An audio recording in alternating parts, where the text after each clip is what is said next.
Müəllim heyətimiz çox yaxşıdır. Tədris sistemin çətinliyi və asanlığı ilə bağlı sual verirlər. Başqa ölkələrdə praktikalar yönləndirilmə olur. Tibb deyəndə ağla davamlı oxumaq gəlir. Üniversitetə qəbul olmaq kimidir deyirlər. Gərək proqramı, gündəlik rutini düzgün qurmaq lazımdır. İstədiyi qədər bal topladığını düşünmür. Əslində məncə fərq qoymaq düzgün olmaz.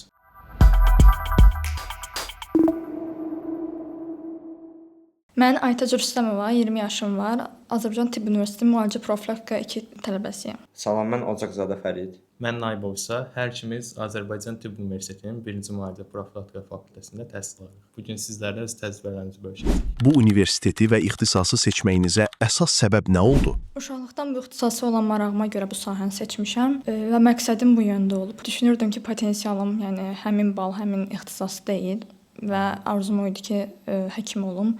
Ona görə təzədən hazırlaşmaq qərarını aldım və bu yolda valideynlərim mənə dəstək oldu. Bu universitet və ixtisas haqqında sizə ən çox verilən sual nə olub? Ən çox verilən suallardan biri odur ki, təhsil sistemi ilə bağlı, tədris sistemin çətinliyi və asanlığı ilə bağlı sual verirlər. Onunla yanaşı kollektivi, yəni müəllim kollektivi ilə bağlı sual verilir. Yəni hər bir sahə çətinliyi olduğu kimi tibb sahəsində öz çətinliyi var.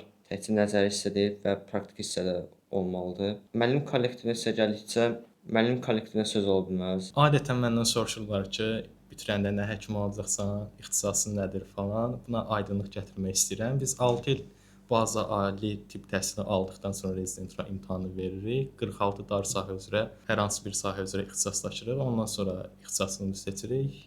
Bu suala cavab vermişəm. Universitetin akademik heyəti haqqında düşüncələriniz nədir? Müəllim heyətimiz çox yaxşıdır. Dərs keçməkdə, yəni istər olsun, istər mühazirə müəllimlərimiz olsun, seminar müəllimlərimiz olsun, hamısı yəni öyrənməyimizdə yəni böyük rol oynayırdı.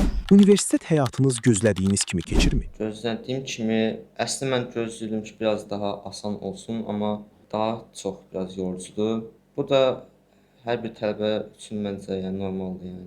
Tibb deyəndə ağla davamlı oxumaq gəlir. Yəni bizim vaxtımızın çox hissəsi təbii ki, oxumağa sərf edilir.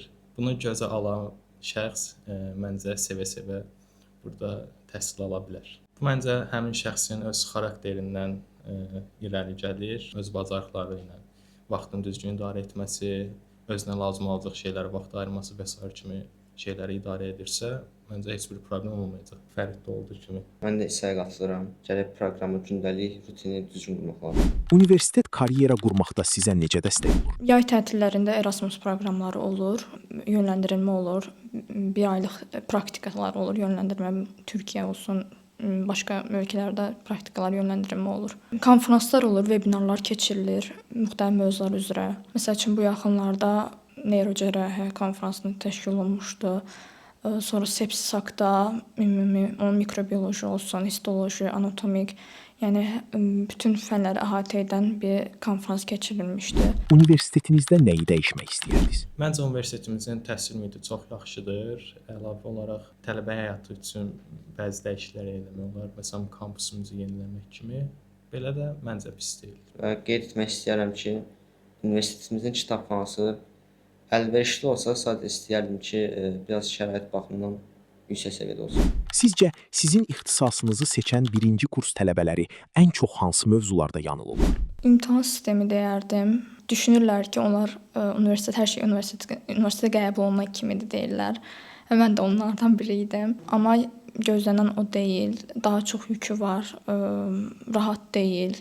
Dərs yükü çoxdur. Bu universiteti digər universitetlərdən fərqləndirən əsas cəhət nədir? Bu universitet Azərbaycanda tibb sahəsində təxminən 2-3 universitet var və bu universitetlər arasında ən prestijli universitet Azərbaycan Tibb Universitetidir. Müəllim kollektivi olsun, gördüyü işlər olsun, digər universitetlərdən qat-qat seçilir. Məncə 100 ilə yaxın olan tarixi və əsaslı bazası Tibb Universitetini önə çıxaran əsas faktorlardan biridir. Həmçinin güclü müəllim, professor heyəti bizə bütün fənlərdən gözəl dərslər keçirlər. Əslində məncə fərq qoymaq düzgün olmaz. Misal olaraq anatomiya muzeylərimizi göstərə bilərəm ki, regionun ən böyük muzeylərindən hesab olunur. Bunun kimi bir neçə misallar çəkə bilərik. Həmçinin məzunlarımızı misal çəkə bilərik. Həm ölkə daxilində, həm ölkə xaricində çox peşəkar həkimlərimiz, həkim müəllimlərimiz və sair mövcuddur. Yəni bunlar məncə kifayət edər. İhsan dediyi kimi bizim olan muzeylərdəki eksponatlar digər universitetlərdə, yəni Qarabağ Universitetində yoxdur. Həm də ki bizim universitetin xarici universitetlərlə əməkdaşlığı da var. Bu da Qarabağ Universitetindən bir növ seçilir. Əlavə olaraq universitetimizin 4 klinikası mövcuddur ki, hansı ki burada geniş praktika imkanları yaradılır bizim üçün. Son olaraq bizə və abituriyentlərə nə demək istəyərdi? Dəvətiniz üçün çox sağ olun, təşəkkürlərimi bildirirəm. Abituriyentlərə demək istərdim ki, bu yaxınlarda blok 1-ci imtahan olub. Ola bilər ki, kimsə öz potensialını burada doğrultmadığını düşünür, istədiyi qədər bal topladığını düşünmür. Onlara demək istərdim ki, həyat cəsurları sevir, risk alın, cəsarət edin, öz xəyallarınızın dalınca gedin. İmtahan hər şey demək deyil, o sizin biliyinizin göstəricisi deyil.